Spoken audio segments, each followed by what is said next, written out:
안녕하세요. 파리의 공인가이드 강효주 가이드입니다. 새끈한 빨간 밑창과 킬힐, 럭셔리 슈즈계의 지존 크리스찬 루브탱의 상징입니다. 1991년 창업 이래 지난 30여 년 동안 레드솔과 장인정신으로 빚어낸 디자인으로 수많은 스타들과 셀럽들 그리고 슈즈 홀릭들의 총애를 받아왔죠. 이러한 크리스찬 루브탱의 30년 슈즈 인생을 정리하는 회고전이 빨레 델라 포르트 도레에서 열리고 있습니다. 파리 변두리에 속하는 12구에 위치한 이 전시장은 1964년생 크리스찬 루브탱이 태어나고 자란 동네이기에 루브탱 본인에게도 뜻깊은 회고전이라고 합니다. 현재는 이민역사박물관과 열대어 수족관이 있는 곳인데요. 1970년대 루브탱이 동네 어린이였던 시절에는 열대어 수족관과 함께 아프리카 오세아니아 예술박물관이었다고 합니다. 누나를 손잡고 따라온 동네 박물관에서 어린 루브탱은 아프리카와 오세아니아의 예술작품들을 접하며 넓은 세상과 예술의 다양함에 대해서 눈을 뜨게 되었다고 합니다. 특히 이 전시장은 1931년 파리 식민지 박람회를 위해 세워진 전형적인 아르데코 양식의 건물로 나무와 타일로 모자이크된 바닥 장식이 아름다운 곳인데요. 그러다 보니 어린 루브탱이 이곳을 드나들던 시절에는 바닥 훼손을 방지하기 위하여 하이힐 입장 금지 팻말이 설치되어 있었다고 합니다. 그때까지 하이힐이 무엇인지도 몰랐던 어린 루브탱에게 이 픽토그램은 운명처럼 각인되어 무엇에 끌린 듯 11살 때부터 하이힐 대생을 끊임없이 그려대면서 슈즈 디자이너의 꿈을 키우게 되는데요. 성장한 청년 루브탱은 파리의 밤문화를 즐기면서 마네의 그림으로도 유명한 폴리 베르제르 뮤지컬의 캐바레 댄서들의 신발을 만들기도 하고, 그러면서 만난 친구들의 도움으로 당시 프랑스 슈즈계의 최고봉이었던 찰스 주르단과 로저 비비에서 인턴십의 행운을 얻는 듯 한 걸음씩 꿈을 이루다가 1991년에 드디어 본인의 이름을 건 슈즈 브랜드를 런칭합니다. 그리고 행운의 여신이 1992년 그에게 다가오죠. 당시 겨울 컬렉션 제품을 준비하던 중 루브탱은 팝 아트의 거장 앤디 워홀과 알렌 존스의 작품에서 영감을 받아서 펜지란 꽃 이름의 메리제인 스타일의 슈즈 샘플 작업을 하고 있었다고 합니다.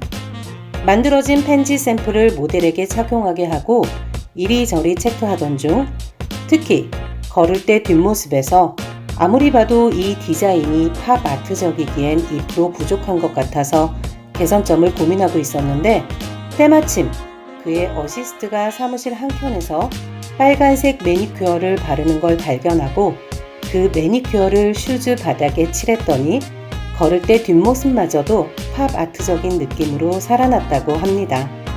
이렇게 순간적으로 탄생한 레드솔이었지만 결국 슈즈 홀릭들에게는 루브탱 디자인을 발에 걸쳤다는 자부심을 심어주는 상징으로 자리 잡으면서 그 이후로 레드솔은 루브탱이란 공식이 성립되기 시작합니다. 이후 파격적이고 기발하고 관능적이면서도 아름다운 슈즈 디자인들을 연달아 발표하면서 30년째 최고의 자리에서 슈즈 인생을 달리고 있습니다. 이런 루브탱의 세계에 풍덩 빠질 수 있는 이번 회고전을 통해서 고군분투하던 데뷔 시절에 기지 넘치던 작품들을 시작으로 신체의 실루엣을 아름답게 완성하는 것은 슈즈라는 그의 디자인 철학, 여러 럭셔리 하우스의 패션쇼를 위한 콜라보레이션과 특별 주문을 통해 제작된 가장 황홀하고 특별한 슈즈들, 이 세상의 다양성을 일찍이 간파하고 인정하면서 그 어떤 피부 색깔도 긴 바디 실루엣을 누릴 수 있도록 탄생시킨 누드 컬렉션. 보시는 것처럼 총 8가지 톤의 살색이 존재한다고 합니다. 그리고 루브탱 슈즈 한 켤레가 만들어지는 과정에 대한 친절한 설명도 잊지 않았고요. 레드솔과 함께 루브탱 슈즈의 명성을 만들어준 치명적인 에로틱함을 자랑하는 슈즈들을 지나면 무대 예술을 사랑하는 루브탱, 스타들도 전적으로 믿고 발을 맡기는 루브탱임을 확인할 수 있습니다. 또한 컬트 영화의 신 데이비드 린치와 슈즈의 신 루브탱의 콜라보레이션으로 탄생했던 2007년 사진전이 재조명되고 있고요. 이 회고전의 대미는 루브탱 슈즈 인생에 지대한 영향을 미친 영감의 원천들로 마무리되고 있습니다. 어딜 가든 볼만한 정원, 뮤지엄, 교회, 시장, 콘서트, 건축물들이 있습니다. 열린 마음으로 이것들을 대하면서 남들이 보지 못하는 것을 보려고 노력하는 게 제 영감의 원천입니다.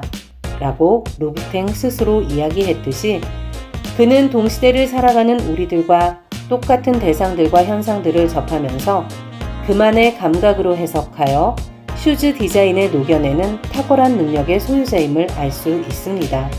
이 포인트가 바로 예술과 상업 디자인의 경계를 아슬아슬하게 넘나드는 루브탱 디자인의 핵심인데요.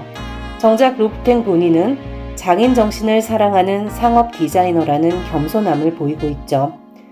이번 회고전의 제목에서 알 수 있듯이 루브탱의 슈즈 인생 30년이 모두 노출된 전시회로 그의 아찔하고 아름다운 슈즈 세계가 어떤 논리로 완성되었는지 이해할 수 있는 좋은 전시였습니다.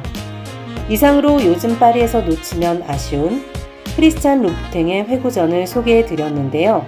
여행길이 막혀있는 코로나 시대지만 화면으로나마 눈호강 하셨길 바랍니다.